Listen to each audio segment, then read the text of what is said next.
মানুষটার জন্য আমরা যেন আগামী নির্বাচনে উনাকে মিরসরাই উপজেলা থেকে মনোনয়ন এবং বাংলাদেশ জাতীয় সংসদের প্রতিনিধি হিসাবে গড়ে তুলতে পারি, বানাইতে পারি, সে দায়িত্ব আমাদের আপনাদেরই।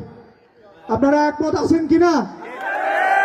সংগ্রামী উপস্থিতি, নুরুল আমিন চেয়ারম্যান সাহেব যেই শ্রম ত্যাগ দিয়ে উনি নিজের জায়গা বিক্রি করে 100 কোটি টাকার জায়গা বিক্রি করে উনি রাজনীতি করছে।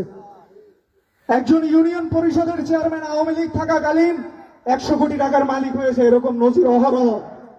উনি উপজেলা পরিষদ যখন চেয়ারম্যান হিসেবে দায়িত্ব নিয়েছিলেন উনি আওয়ামী লীগের সাথে কোনো ব্যালেন্স করেন নাই।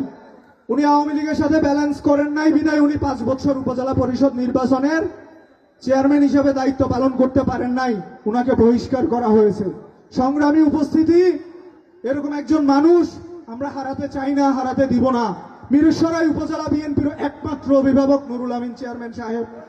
আর যারা অভিভাবক বলে দায়ী করেন, নিজেদেরকে দাবি করেন, ওনাদের কোনো অস্তিত্ব নাই।